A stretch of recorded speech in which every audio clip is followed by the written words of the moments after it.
Hi guys, እንዴት ናችሁ? ብዙ ጊዜ ተጠይቁኝ የነበረው ነገር ሌላ ምን መሰላችሁ?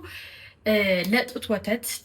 የጡት ወተት ለማብዛት ምንድን ነው የምትጠቀሚው? what have you been doing? እንዴት በዛልሽ የሚለውን ነገር ነውና እሱ መመለስ ፈልጋለሁ ዛሬ። I know ቆይቻለሁ በጣም ቪዲዮን ለመስራት it's just I've been procrastinating waiting ለትክክለኛ ጊዜ በቂ ጊዜ እንዲኖረኝ distracted እንዳልሆን ምናምን ብዬ ነበረ እስካሁን የቆየሁባችሁ ይቅርታ አድርጉልኝ እና ረዘም አድርጌ መምጣት ስለፈለኩኝ ነው just የቲክቶክ አጫጭር ቪዲዮዎች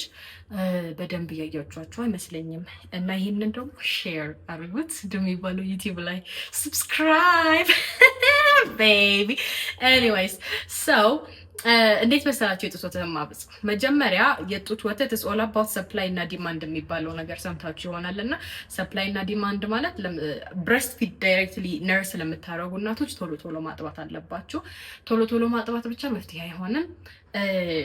ኑትሪሽን የሆነ ማለት ኑትሪሽን እና ዴታ ዴይ ነገር መብላት ይጠበቅባቸዋል በዋናነት ግን ፕሮቲን ነገር እኔ አሁን ፐርሰናሊ ፕሮቲን ያለበት ነገር ሰው ለምሳሌ የዶሮ ስጋም ይሁን የሆነ የበግ ስጋም ይሁን ብቻ ፕሮቲን ያለው ነገር ሞር ስመገብ የጡት ወተቴ በቀላሉ ይወርዳል ሌላ ደግሞ በጣም የምጠቀመውና በደንብ የሚሰራልኝ ነገር ሀብሀብ ነው የሀብሀብ ጁስ ጨልጧለሁ ቀላል ጠጣለሁ and then the other thing I do እንደውም አሁን ራሱ አለ እዚህ እጄ ላይ አለና ይሄ it's just ይሄ ማሳላ ቲ ይሉታል ኬንያ ላይ it's just ሻይ እና ወተት አንድ ላይ ፈልቶ ነው ይሄን እጠጣለሁ ይሄ ሀብሀብ እየጠጣው ካልሆነ ይሄንን እጠጣና just warm እያለ እጠጣዋለሁ ይሄንንም በጣም ያግዘኛል ግን በጣም ለእናቶች የሚከብድ ነገርና ቢሆን ሞር የጡት ወተታችን ላይ ተጽዕኖ ያለው ሌላ ምንድነው መሰላችሁ እረፍት I know ይከብዳል especially አጋዥ ከሌላችሁ ከአንድ ልጅ በላይ ምናምን እንዳላችሁ እናቶች እረፍት ማድረግ እንደሚከብድ ይገባኛል because እኔ ኤክስፒሪየንስ እያደረኩት ስለሆነ I can see how difficult it is አሁን ለምሳሌ እነሱ ተኝተው እያለ እኔ መተኛት ነው ያለብኝ ግን what am I doing ለእናንተ ቪዲዮ እየሰራሁ ነው እስከ መቼ ፕሮክራስቲኔት አደርጋለሁ የዛሬ እረፍቴን ቢያንስ መስዋዕት ማድረግ አለብኝ ምናምን ብዬ ነውና እረፍት በጣም ብታረጉ እንዴት ይጠቅማል መሰላችሁ your body አረፍ ስትሉ ነው ሪከቨር የሚያደርገው ከፖስትፓርተም በዛም ልክ ደግሞ አረፍ ስትሉ ነው ወተታችሁ በደንብ የሚያመነጨው የሚመረተው እረፍት ሲያገኝ በደንብ ስትበሉ ሊኩዊድ ነገር በደንብ መጠጣት አለባችሁ ድሪንክ ዋተር ኦኬ 2 ሊትር ውሃ አይደለም የሚባለው 2 ሊትር ውሃ ለመጠጣት ሞክሩ ዋርም ምናምን ቢሆን ደግሞ ጥሩ ነው ትንሽ ለብ ያለ ቢሆን ለሰውነታችን just general ለብሬስት ሲል ለሰውነታችን general ለብ ያለ ውሃ ምናምን ስለሚጠቀም ነው እና that's just pretty much it so what you need is በቂ እረፍት frequently breastfeed ማድረግ ከዛ ደግሞ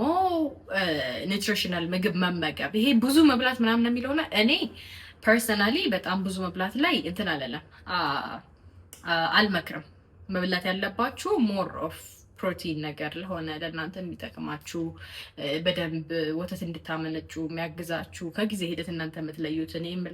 እንዳልኳችሁ ስጋ ነክ ነገር ስበላ ነው እኔ ወተት በደንብ እንትን የሚወርደው ለምሳሌ ፓምፕ ማድረግ ቢኖርብኝ ዛሬ ቤት ሆኜ ነገ መውጣት ቢጠበቅብኝ ዛሬ በደንብ አድርጌ ስጋ ነክ ነገር በላና ፓምፕ አድርጌ አስቀምጬ ምናምን ነው የምሄደው ሌላ ደግሞ ብሬስት ፊድ እያረጋችሁ በቂ የለኝም የምትሉ ከሆነ ያው ዲማንድ እና ሰፕላይ አይደለ ያለው ነገሩ ልጅ ከምታጠቡበት ሰዓት ውጪ የተወሰነ ሰዓት ፓምፕ ለማድረግ ሞክሩ ቆንጆ ይሄ ዌራብል ፓምፖች አሉ ምናምን እነሱም ፓምፕ ተጠቀሙና so the more you pump and the more you feed is the more your body is going to produce okay ፓምፕ ማታረጉ ከሆነ ወይም ደግሞ ያልቀባታል ምናምን ወይም ያልቀበታል ያላችሁ የምትጨነቁ ከሆነ ግን ሰውነታችሁ it's going to think like well she has በቂ ነው ያላት ከዚህ በላይ ፕሮዲዩስ ማድረግ አይጠበቅብኝም ነው የሚለው ሰውነታችሁ ማለት ነው ሌላ ደግሞ በጣም ብዙ እናቶች የሚሳሳቱት እኔማ አልተሳሳትም ብዬ ያልተሳሳትኩት እኔ ምን መሰላችሁ በቂ ወተት ስለሌለኝ ይላሉ እኔ በቂ ወተት ስለሌለኝ ለልጄ ፎርሙላ ትንሽ እሰጣታለሁ how didn't I tell you it's all about demand and supply? so የዛች ሰዓት ፎርሙላ እናንተ ለልጃችሁ በሰጣችሁ ቁጥር ሰውነታችሁ ኦኬ ከዚህ በላይ ምንም አያስፈልጋትም ስለዚህ እኔም ፕሮዲዩስ ማድረግ እቀንሳለሁ ነው የሚለው ቦዲያችሁ ጭንቅላታችሁ እንደዛ አድርጎ ነው የሚያስበው ሶ ፎርሙላ በሰጣችሁ ቁጥር የለኝም ብላችሁ ፎርሙላ በሰጣችሁ ቁጥር ሰፕላያችሁ እየቀነሳችሁት ነው በራሳችሁ እጅ እየቀነሳችሁት ነው ሶ በቻላችሁት መጠን ፓምፕ እያረጋችሁ በደንብ እየተመገባችሁ እያረፋችሁ ማለት እየተኛችሁ ምናምን ለማጥባት ሞክሩ እንጂ እኔ በቂ ወተት ስለሌለኝ ብላችሁ ልጃችሁ ፎርሙላ የምትሰጡ ከሆነ እኔ I'm not against ፎርሙላ ኦኬ የመጀመሪያ ልጄ 9 ወር ሙሉ ፓምፕ ነው ብላችሁ ላች ስላላረገ ፓምፕ እያረኩ ነው ያጠባውት እና ከዛ በኋላ just ሰለቸኝና ወደ ፎርሙላ ገብቻለሁ so ገብቼ ነበር I'm not against formula I'm just against this በቂ ወተት የለኝም ሶ ለልጄ ፎርሙላ ሰጣለሁ ነው በዛ ቀስ በቀስ እናንተ እንትን ሰፕላያችሁ እየቀነሰ ይሄዳል እና ሞር ደግሞ